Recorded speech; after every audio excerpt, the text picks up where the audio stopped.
I come from a modest background. My parents live in a peaceful suburb, and I grew up in a cozy three-bedroom house that always smelled like fresh laundry and home-cooked meals.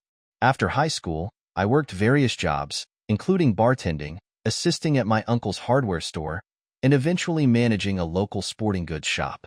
It wasn't luxurious, but it was honest work. My wife, on the other hand, came from a completely different world. Before we continue with today's story, if you're enjoying what you've heard so far, please hit that subscribe button. Every new subscriber helps me keep sharing these insightful stories that might resonate with your life. Thank you for your support. Her parents owned several properties, drove high-end cars, and hosted extravagant parties multiple times a year. Let's call my father-in-law Phil and my mother-in-law Mel.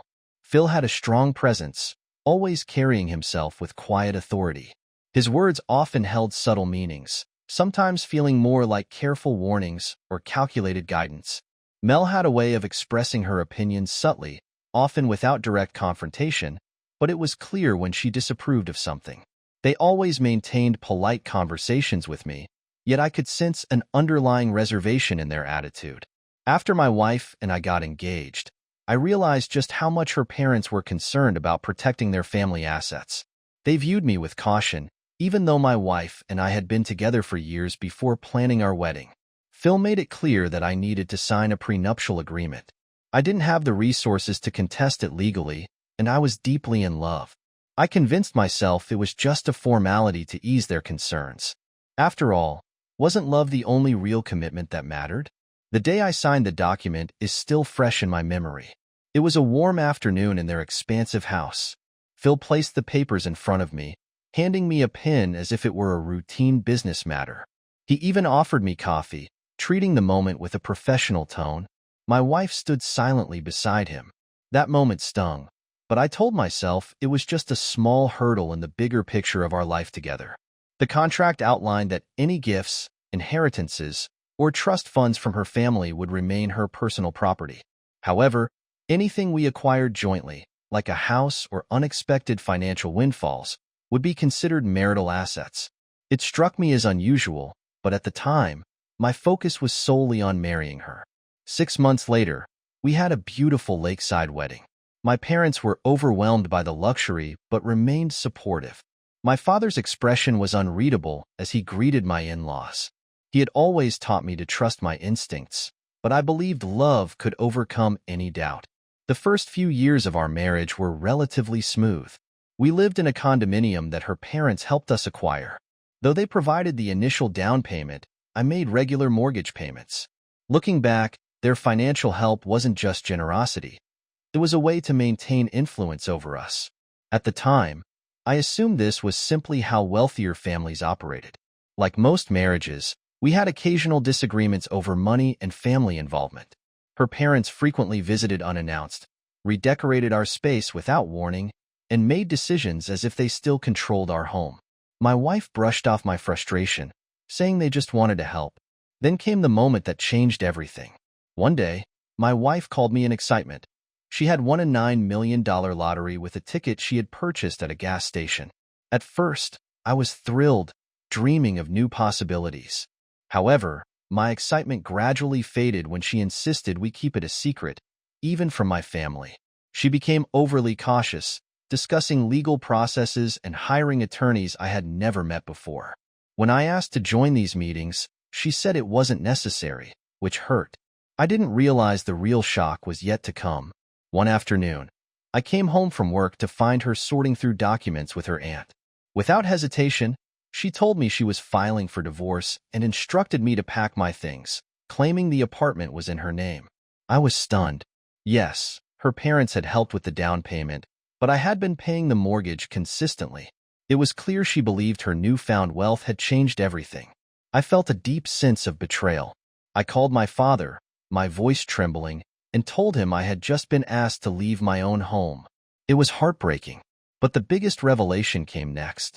I soon discovered that my father-in-law had enlisted his personal attorney to handle the situation, ensuring I was removed from the equation before they claimed the lottery winnings. However, they had overlooked one critical detail, the very prenuptial agreement they had insisted I sign. Instead of fully protecting their daughter, It explicitly stated that any financial windfall obtained during the marriage was considered a shared asset. If they pushed for a quick divorce, they might not be able to exclude me from the winnings. I decided to stay composed. My father advised me to remain patient, hire an attorney outside their network, and prepare for a legal battle. I wasn't going to walk away empty-handed. My lawyer reviewed the prenuptial agreement and immediately saw the flaw. The clause clearly included winnings in the lottery as marital property. He explained that unless the court ruled otherwise, I was legally entitled to a significant portion. This was a crucial turning point. However, my in-laws had money, influence, and a team of lawyers ready to challenge me. My attorney warned me they would likely use pressure tactics to make me settle for less. Within days, my father-in-law left me a stern message, insisting I back down and accept that I deserved nothing. My mother-in-law approached me outside my parents' home, suggesting a quiet exit with a modest settlement. But it wasn't even enough to cover my mortgage contributions. I refused, stating that we would settle this in court. They were visibly taken aback, not used to being challenged. As tensions escalated, my lawyer filed petitions to prevent any financial transfers from being hidden or moved. My in-laws were not pleased and began spreading false claims about me, painting me as someone who had only married for money. It was frustrating, but I remained focused. When the case finally went to court, my wife's attorneys tried to argue that the lottery winnings were solely hers. My lawyer countered with financial records, mortgage payments, and the specific wording of the prenup. The judge carefully reviewed both sides. The courtroom was tense as my father-in-law's team presented their arguments, but the judge was unimpressed by their claims. Finally, after weeks of legal battles, the court ruled that the lottery winnings were indeed marital property. My wife was ordered to divide a significant portion of the money with me, as well as compensate me for my share of the mortgage. My in-laws were furious. My wife sat quietly, processing the reality of the ruling. After the settlement, I chose to move forward. I used part of the money to help my parents improve their home and invested the rest wisely. Through it all, I learned that wealth doesn't guarantee control over justice. Ironically, the very contract they had used to protect themselves ensured that I received my fair share. As for my wife, she remains under her parents' influence. Some mutual friends say she regrets how things played out, but I doubt she will ever acknowledge the role they played in it all. Looking back, I take comfort in knowing I stood my ground. I didn't allow intimidation to force me into an unfair decision. Though the journey was difficult, the outcome was a victory not just financially but in principle. Now, I've returned to a simple, independent life. Stronger, wiser, and far from the person they assumed they could control. They started this legal battle, but I made sure to see it through. My wife won $9 million, filed for divorce, and kicked me out. But she forgot the prenup her parents forced me to sign before marriage. My wife won a $9 million lottery, filed for divorce, and kicked me out. But she forgot about the prenup that her parents compelled me to sign before our marriage. I am from a humble family. My parents live in a quiet suburb, and I grew up in a little 3-bedroom house that always smelled like fresh laundry and homemade food.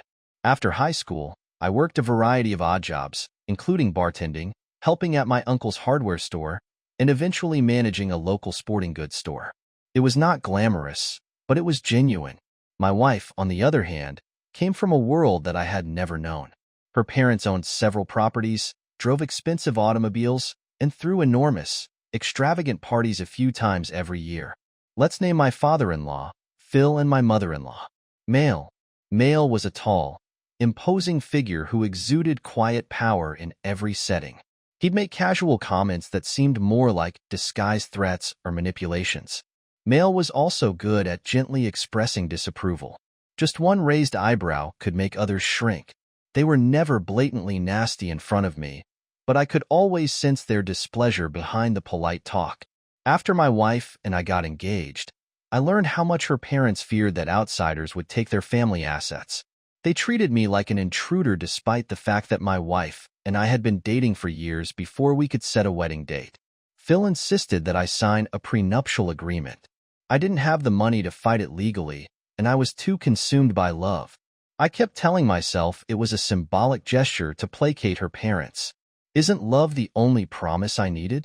The day I signed is very clear in my mind. It was a warm afternoon in her parents' huge house. Mel spread down the document and slipped a pin in my direction. He gave me coffee almost as if it were a regular business transaction. My wife stood to the side and said little. That hurt, but I dismissed it, assuming it wouldn't matter in the long term. The contract stated that any gifts, inheritances, or trust funds from her family remained her own property. However, any big item we acquired together, such as a house or lottery winnings, would be marital property. That seemed unusual to me, but all I wanted was to marry her. 6 months later, we married in a beautiful lakeside wedding. My parents were overwhelmed by the luxury that remained supportive. My father's expression was tense as he greeted my in-laws. He'd always taught me to trust my instincts, but I assumed love would remove any doubts. The first several years passed without any noteworthy incidents. We resided in a condominium that her parents helped us get. I made monthly payments on the mortgage despite the fact that the down payment came from her father's gift. Looking back, it was never actually a gift but rather a tool for controlling us. But back then, I assumed that this was how wealthy families operated. Our marriage had the normal money squabbles and occasional outbursts about our parents interfering with our decisions. They'd arrive unexpectedly, bring new furniture or decor, and occasionally reorganize our entire living space without notice. My wife would dismiss my frustration, blaming it on her parents' supportive nature. Then came the day that everything flipped upside down. My wife called me ecstatic to tell me she had won a $9 million lottery prize with a random ticket she purchased at a petrol station.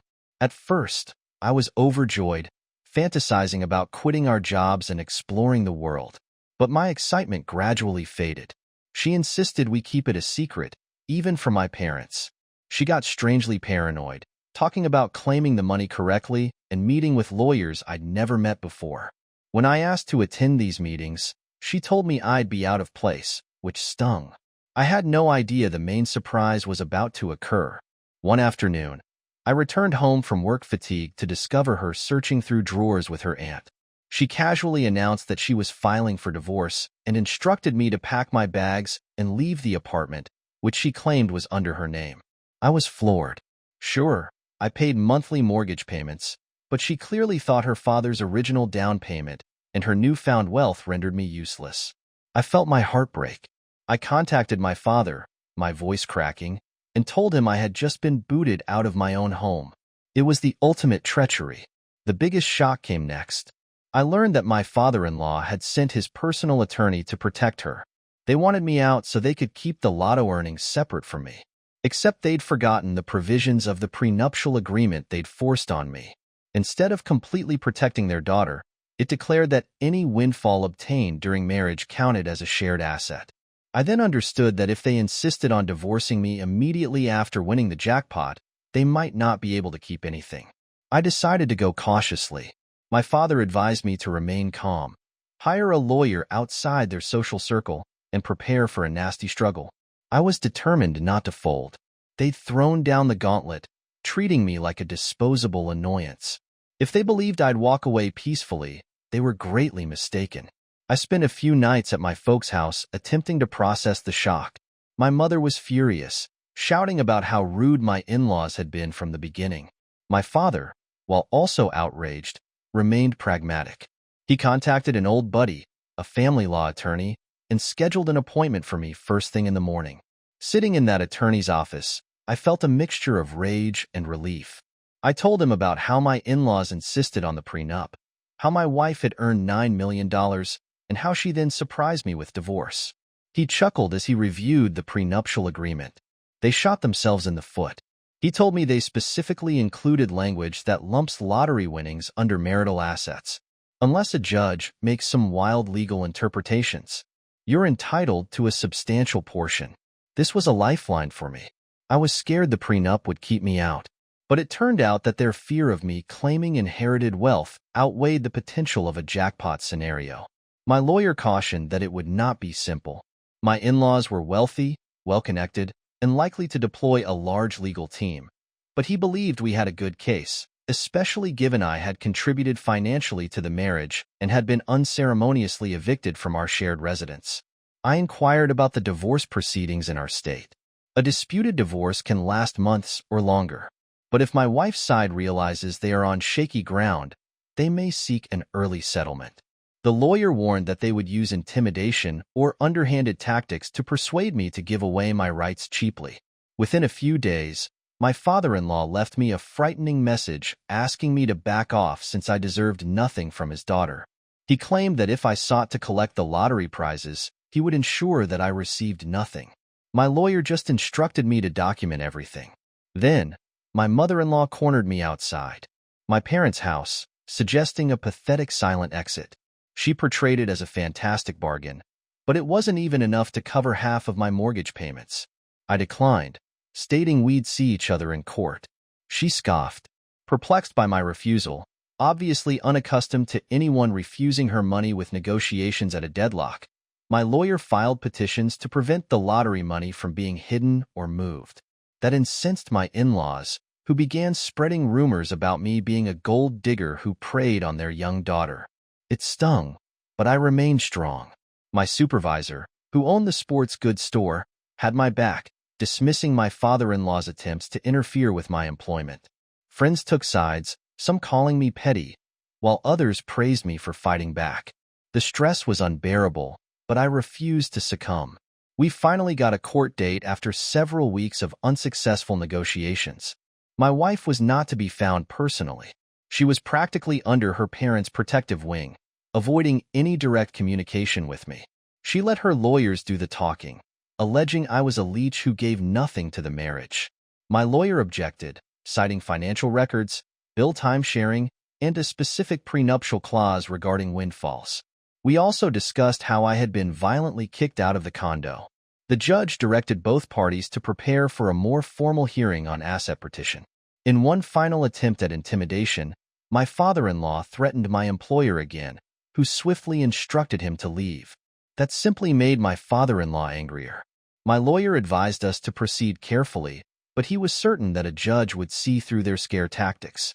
Nothing could have prepared me for the ultimate fight in court, but I knew the law was on my side.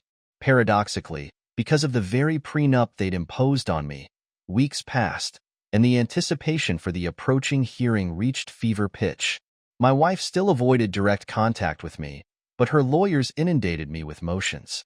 They maintained that the lottery gain was separate property because she purchased the ticket, despite the fact that the prenup stated that any large windfall during the marriage was marital. Meanwhile, my father-in-law attempted to ruin my reputation among friends and business acquaintances by spreading the myth that I was a gold digger who had married into the family purely for money. During this time, I had a combination of frustration and motivation. If they thought they could bully me out of my rights, they were mistaken. I had records that demonstrated how I contributed to our shared existence, such as electricity bills, groceries, and half mortgage payments. My attorney and I went over every element of the prenup. He highlighted a significant clause stating that any pecuniary windfalls, including but not limited to lottery or game show winners, are deemed marital assets unless expressly stated differently. It was as if my in-laws had accidentally left a back door open a week before the hearing. We held a preliminary status conference. My wife arrived with her parents and a team of lawyers for attorneys and a financial advisor. They looked at me with the same air of superiority, but their attitude softened when my lawyer quietly showed the prenuptial agreement, emphasizing the specific clause about lottery money. The judge listened attentively, appeared unimpressed by their attempts to dismiss the case, and ordered that all substantial assets be frozen until the main hearing. That same day, my mother-in-law cornered me outside the courthouse, insisting we speak like adults. She tried to provide a flat payment that was much lower than before, calling it generous for someone of my background. I refused again, telling her that we'd let the judge decide. She snapped that I was destroying the family as if I had surprised her daughter with a divorce. The hypocrisy made my blood boil, but I remained calm. My lawyer had told me not to engage in heated confrontations that could be used against me later. Behind the scenes, I was terrified that my in-laws might try to hide the lottery earnings and hidden accounts. My lawyer, anticipating this possibility, filed court orders to block any substantial transfers. We also planned to have a forensic accountant ready in case we suspected them of hiding monies. My father-in-law's temper flared. He left me a voicemail calling me filthy and accusing me of taking the love from his daughter's life. It was lavish, given that they were the ones who kicked me out immediately after winning the lottery. As the hearing neared, I meticulously planned with my counsel. We practiced my statement to ensure I seemed calm and factual in court. I had papers of the prenup, receipts for the partially paid mortgage, and even text from my wife confirming our joint bills. The lawyer advised me to make my reply succinct, but the evidence will speak for itself. If they attempted emotional theatrics, we would respond with precise documentation on the morning of the hearing. I stood in front of the courthouse, my heart racing. My parents attended to me for moral support, but they remained outside the courtroom. When the proceedings began, I noticed my wife seated near her father, both sporting stone-cold looks. Her mother lingered in the back, arms folded. My father-in-law's lawyers, dressed in glossy suits, were confident, maybe hoping that money and legal strength could overcome the facts. The judge, a severe woman in her 50s, didn't waste time. She invited each side to submit their arguments. My wife's main attorney attempted to portray me as a small contributor who had done little more than share the same living environment. They claimed the lottery purchase was a personal transaction made using her money. But my lawyer calmly reminded me that the prenup specifically includes such windfalls as marital property. We also have bank records indicating she had used our joint account card that day. When we presented the information, I noticed visible tension in my father-in-law's camp. The judge inquired whether they had any more paperwork indicating it was her personal money. They fumbled, claiming that the card had been used unintentionally or that it was her father's deposit into the account. But the statements clearly identified our names, not just hers. The judge took note, her attention going to them with anticipation. Eventually, my wife spoke. She said she never intended to upset me and that her parents pushed for a divorce once the prize was won to protect family assets. She fumbled over her words, acknowledging she was under pressure, but also attempting to excuse it by claiming that if anyone found out about the money, they would come after us. My lawyer inquired whether she consulted me before making these judgments. She admitted the number. The judge's disdain was evident. By midday, it was evident that their prenuptial agreement was a double-edged sword. The exact document they'd used to isolate their money now threatened to put a large sum of lottery prizes in my hands. The court ordered a second hearing for final judgments, noting that she preferred to approach the lottery as a significant marital asset, subject to equitable division. Outside, my father-in-law went by me mumbling, "This is far from over." But his confidence was clearly shaken. Their desperation grew in the weeks before the ultimate verdict. My father-in-law's lawyers tried everything, submitting motions to revise the prenuptial agreement terms, arguing the goal was not to include lottery winnings. The judge dismissed the motions, citing the plain text. My mother-in-law tried to corner me again, warning me that if I hurt their family, I would regret it. I told her straight up that they'd started this by pushing me out and surprising me with a divorce. My wife attempted to contact me, leaving an emotional voicemail expressing her desire for things to end amicably. She offered that if we just had a secret agreement, we might be able to recover some of our relationship. I would have considered it if they had treated me fairly from the beginning. But after the intimidation, falsehoods, and forced removal, my trust had evaporated. My lawyer warned me not to engage in these back-channel discussions. We had a strong legal position and no reason to settle for crumbs. Finally, the day for the final hearing arrived. The courtroom was filled with attorneys from both sides. My father, mother, and a few friends arrived to support me. Sitting silently at the back, the judge took the bench, reviewed the amended documents, and approved final remarks. My father-in-law's lead lawyer took one final shot, portraying me as a crafty opportunist who uncovered the prenup loophole after benefiting from the family's generosity. My lawyer responded with plain facts. First, they compelled me to sign the prenuptial agreement. 2. It specifically mentioned the lottery or other windfall of shared property.